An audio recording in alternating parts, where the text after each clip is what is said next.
Baik, assalamualaikum warahmatullahi wabarakatuh. Apa kabar semuanya, Nana Bapak semua? Kelas 6 masih semangat? Kalau masih semangat tunjukkan Allahu Akbar. Takbir ya. Allahu Akbar. Baik, baik Nana Bapak semuanya. Mudah-mudahan hari ini kita masih diberikan kesehatan oleh Allah sehingga masih bisa mengikuti kegiatan pembelajaran kita di kelas 6. Baik, anak Bapak semuanya, materi kita hari ini masih berhubungan dengan materi sebelumnya, yaitu dengan tema indahnya saling menghormati. Baik, nanti kita akan bahas tentang memahami makna Quran surah Al-Kafirun. Tujuan pembelajaran kita masih sama dengan kemarin, sudah dijelaskan ya, yaitu yang pertama mampu memahami makna surah Al-Kafirun. Jadi anak-anak semuanya nanti diharapkan untuk dapat bisa memahami makna Quran surah Al-Kafirun. Yang kedua, menjelaskan asbabun nuzul surah Al-Kafirun. Asbabun nuzul itu adalah sebab turunnya surah Al-Kafirun ini. Yang ketiga yaitu membaca surah Al-Kafirun dengan benar. Dan yang keempat menulis surah Al-Kafirun dengan benar. Nah, karena kita kemarin sudah selesai membaca, menghafal, menulis. Hari ini kita akan kenalkan apa surah Al-Kafirun itu, apa penyebab turunnya surah Al-Kafirun, dan apa kandungan yang terdapat dalam Quran surah Al-Kafirun. Thank you very much, Ibu Yeni Malinda. Hidup Bapak.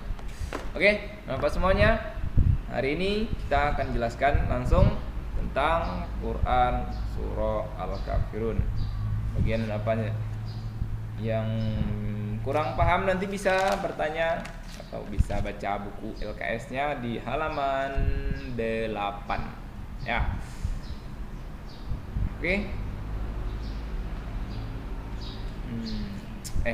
Mari kita lihat tentang apa itu surah Al-Kafirun. Baik, surah Al-Kafirun itu adalah surat yang terdapat di juz 30. Ya, juz 30. Kan kita sudah hafal semuanya. Perlu nggak diingatin? Perlu lah ya. Surah Al-Kafirun ini adalah surat yang ke-109, nomor surahnya ya. Nomor surat yang ke-109 dalam Al-Qur'an. Dengan jumlah ayat ada 6 ayat. Ya, kemarin sudah hafal semuanya? Ada beberapa orang yang belum. Nah, ayat ini menceritakan sebuah kisah cerita ya tentang ini pupusnya harapan orang-orang kafir Quraisy Mekah pada zaman itu terhadap dakwah Nabi Muhammad SAW. Kenapa? Karena Nabi Muhammad SAW tidak mau mengikuti tata cara beribadah mereka. Jadi orang-orang kafir Quraisy ini dia ginya tawaran kepada Nabi Muhammad. Oh Muhammad, berdakwah awak ceng-ceng salah, ya kan? Diceng, tahu diceng. Kutuka. Sekali gini Nabi Muhammad ikut ibadah orang kafir. Besok orang kafir lah ikut tata cara Nabi Muhammad beribadah. Nah, ini cerita nanti kisahnya. Nanti kita jelaskan. Baik, kemudian Quran surah Al-Kafirun adalah surah yang tergolong ke dalam surah Makkiyah. Kenapa Makkiyah? Iya, karena turunnya itu ketika Nabi Muhammad berada di kota Mekah. Kalau turun ayat itu ketika Nabi Muhammad sudah berada di kota Madinah, namanya surah Madaniyah. Tapi kalau surahnya masih turun di kota Mekah ketika Nabi Muhammad berada di kota Mekah, namanya surah Makkiyah. Ya. Nah, Quran surah Al-Kafirun ini diambil namanya dari ayatnya ya. Ayat yang pertama, Qul ya ayyuhal kafirun. Al-Kafirun itu artinya orang-orang kafir ya. Inilah tentang Quran surah Al-Kafirun. Baik.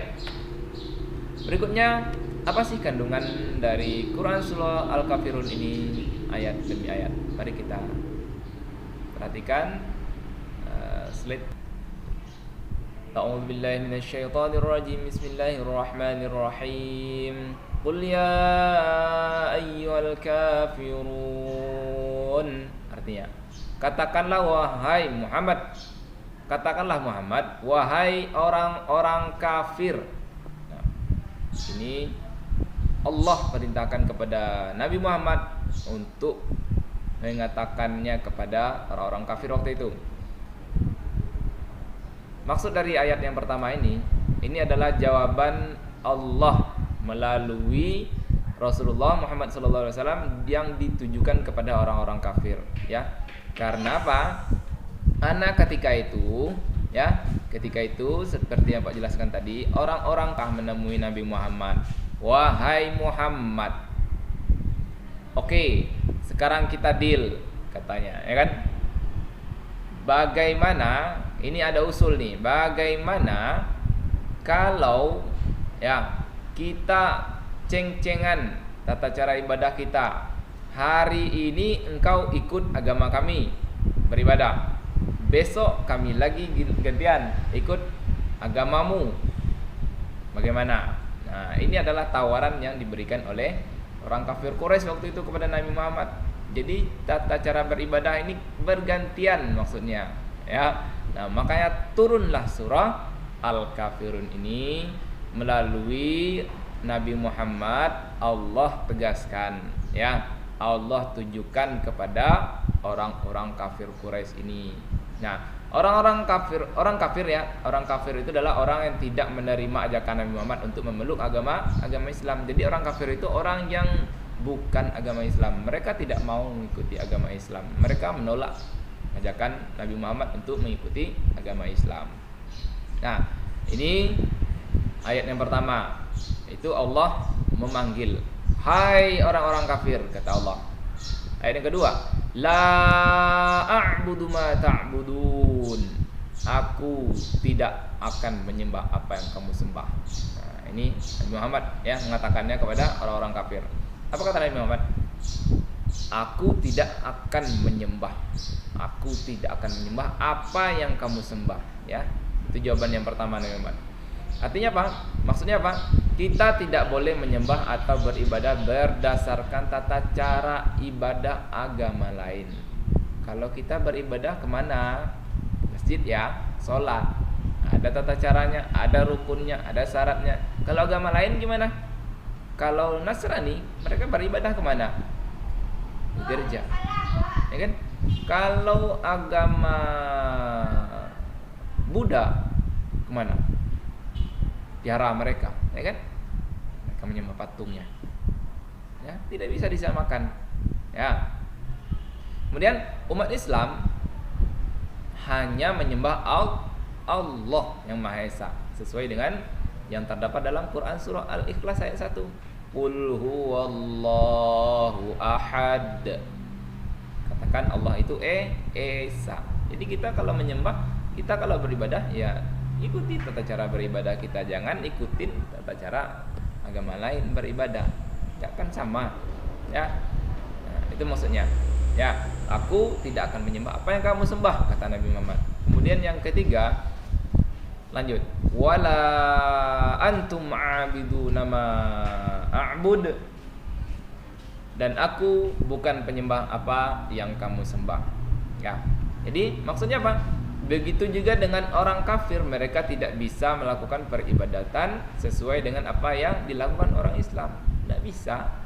Orang mau non-Islam, orang kafir mau ngikut, mau sholat juga tidak bisa. Mereka kan punya cara tersendiri, ya. Jadi perkataan Nabi Muhammad, kamu bukan penyembah apa yang aku sembah, ya. Aku tidak akan menjadi penyembah apa yang kamu sembah, dan kamu pun tidak bisa menjadi penyembah apa yang aku sembah, ya. Itu kata Nabi Muhammad. Nah, kemudian wala ana abidum ma abattum, ya, dan aku tidak pernah menjadi penyembah apa yang kamu sembah. Aku tidak akan pernah menjadi apa yang kamu sembah, ya. Wala antum abiduna ma'abud, dan kamu pun tidak akan pernah pula menjadi penyembah apa yang aku sembah. Ya, indah sekali kata-katanya, ya. Jadi kita tidak boleh mencampur adukkan ajaran agama Islam, ajaran agama, ya. Sebagai umat Islam kita harus menjalankan ibadah sesuai dengan tuntunan Islam yang dicontohkan oleh Rasulullah, ya. Tidak boleh kita campur-campur. Nah, terakhir ini baru ketegasan dalam Quran surah Al-Kafirun ini. Ayat terakhir ini Apa kata Nabi Muhammad? Apa kata Allah dalam Quran surah Al-Kafirun? Lakum dinukum waliyadin. Untukmu agamamu, untukku agamaku. Nah, ayat ini menjelaskan yang keenam ini, maksudnya kita harus menghormati ajaran agama yang dianut oleh mereka yang berbeda agama. Kalau mereka Nasrani silakan, kalau mereka Konghucu silakan, kalau mereka Buddha silakan beribadah sesuai tuntunan ajaran mereka. Ya, kita harus saling menghormati. Tidak boleh kita maksa, tidak boleh kita mencaci ibadah mereka. Ya, dalam ajaran Islam sesuai dengan makna yang terkandung dalam Quran surah Al-Kafirun ayat 6 ini, kita tidak boleh memaksa orang lain menganut agama lain ya untuk masuk ke dalam agama Islam. Misalnya ada teman kita yang Nasrani, kita paksa dia untuk masuk Islam, nggak boleh. Ya, nggak boleh maksa-maksa. Ya, apalagi maksa itu maksa ya dalam ajaran Islam itu tidak boleh, dilarang. Ya, Islam tidak ada paksaan. Ya, siapa yang masuk, siapa yang mendapat hidayah, maka akan diberikan Allah hidayah. Mereka akan masuk Islam dengan sendirinya, tidak ada paksaan dalam agama Islam. Oke, nah itulah salah satu kandungan dari masing-masing ayat Quran surah Al-Kafirun ini. Jadi apa asbabun nuzul, sebab ayat ini turun? Nah, tadi sudah penjelaskan sebab surah Al-Kafirun ini turun, yaitu penyebabnya adalah ajakan orang kafir Quraisy, tawaran orang kafir Quraisy untuk beribadah menurut agama mereka, ya, saling bergantian dalam beribadah, ya. Nah, itulah ajakan dari kaum kafir Quraisy ini. Jadi itulah peristiwa kenapa turun surah Al-Kafirun ini, ya. Peristiwanya terjadi karena ada para pembesar atau pemimpin kaum kafir Quraisy waktu itu, namanya Pak sebutkan namanya. Yang pertama ada Al-Walid namanya bin Al-Mughirah, kemudian ada As'ad bin Abdul Muttalib dan Umayyah bin Khalaf. Itu tiga orang, ya. Nanti bisa baca di LKS ya. Buku LKS-nya ada, nanti akan dibaca. Jadi ini tiga orang ini pemimpin Quraisy waktu itu, mereka memberikan penawaran kepada Nabi Muhammad untuk bergantian menyembah Tuhan mereka. Ya, inilah penyebab kenapa turun surah Al-Kafirun ini. Ya. Nah, mereka memberikan waktu itu kepada Nabi Muhammad untuk menyembah berhala selama 1 tahun. 1 tahun. Bergantian terus. Ya. Pada tahun berikutnya mereka akan menyembah Tuhan Nabi Muhammad dan umat Islam. Oh. Jadi ditawarkan dulu selama setahun. Selama setahun kita bergantian beribadah. Lebih dari setahun, habis setahun baru kami akan ikut agamamu Muhammad, akan menyembah Tuhanmu Muhammad, kata mereka. Jadi selama setahun ditawarkannya bergantian. Ya. Maka turunlah surah Al-Kafirun. Ya. Baik. Yuk kita simpulkan. Yang pertama, orang-orang kafir pada masa Rasulullah untuk saling menyembah sesembahan masing-masing agar Rasulullah berhenti berdakwah. Jadi ajakan tersebut langsung ditolak oleh Nabi Muhammad SAW melalui Quran surah Al-Kafirun. Yang kedua, kita dilarang mencampur adukkan agama dengan cara melakukan peribadatan sesuai dengan tata cara agama lain. Boleh, ya, boleh beribadah campur aduk caranya. Kalau agama Islam ya sholat itu ada rukun, ada syaratnya, ikutin sholat itu, bukan kayak agama Nasrani ya. Nyanyi, ya kan? Makanya nyanyian, kita nggak ada nyanyi sholat, ya. Kemudian kalau ada yang sholat ya pakai nyanyi, sambil nyanyi berarti salah dia tuh sholatnya, ya kan? Kita nggak ada nyanyi sholat. Kita harus, yang ketiga, kita harus benar-benar mengesahkan Allah dan dilarang berbuat kemusyrikan atau menyembah selain Allah, ya. Qul huwallahu ahad, ingat itu. Yang keempat, kita harus toleransi dan menghargai ajaran agama lain. Toleransi, ya, saling menghargai, itu maksudnya toleransi, ya, saling menghargai. Kalau mereka agamanya apa, silakan beribadah sesuai mereka, jangan diganggu, jangan dirusak. Itu yang toleransi itu, ya. Ini enggak mentang-mentang kita Islam, di tempat kita Islam semuanya, sendirian dia orang apa namanya, orang yang beda agamanya. Kemudian kita paksa dia, nggak boleh beribadah di sini, kamu sendiri misalnya, kamu ajaran kami. Misalnya kan di lokal kelas 6 misalnya, lokal kelas 6 ada satu orang yang agamanya beda misalnya, kita paksa dia, ya kan, kita sholat berjamaah, kamu juga harus ikut sholat berjamaah, nggak bisa. Sorry, nggak bisa, ya. Kita harus saling menghargai. Kalau kita sholat berjamaah di sekolah, kita sholat berjamaah. Kalau dia agamanya beda, silakan duduk di lokal, ya, nggak boleh. Nggak boleh kita paksa.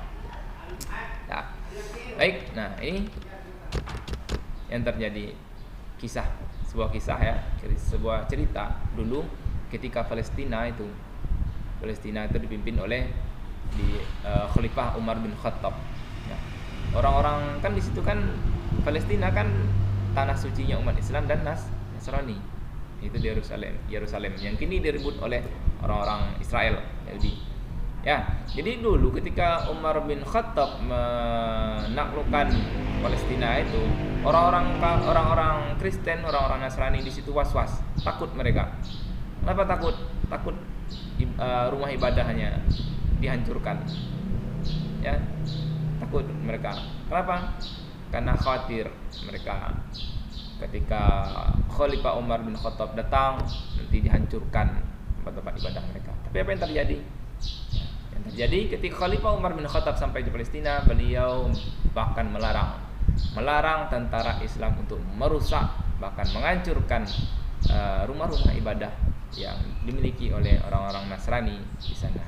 Nah, itulah yang dicontohkan oleh Khalifah Umar bin Khattab ketika itu dalam bertoleransi, ya. Nah, itulah kalau kita saling bertoleransi, insyaallah indah rasanya, ya. Ya, karena indah rasanya. Karena toleransi itu kita saling menghargai satu sama lain, ya, tidak memaksa. Seperti gambar ya, lihat, kalau kita kemana larinya nih, di atas lah ya, masjid, ya, jangan salah jalannya. Oke, itu saja materi kita pada hari ini. Kalau misalkan ada yang masih ragu, boleh ditanya nanti. Dan ini videonya silakan disimak baik-baik ya penjelasannya. Baik, terima kasih atas perhatiannya. Assalamualaikum warahmatullahi wabarakatuh. Allahu Akbar.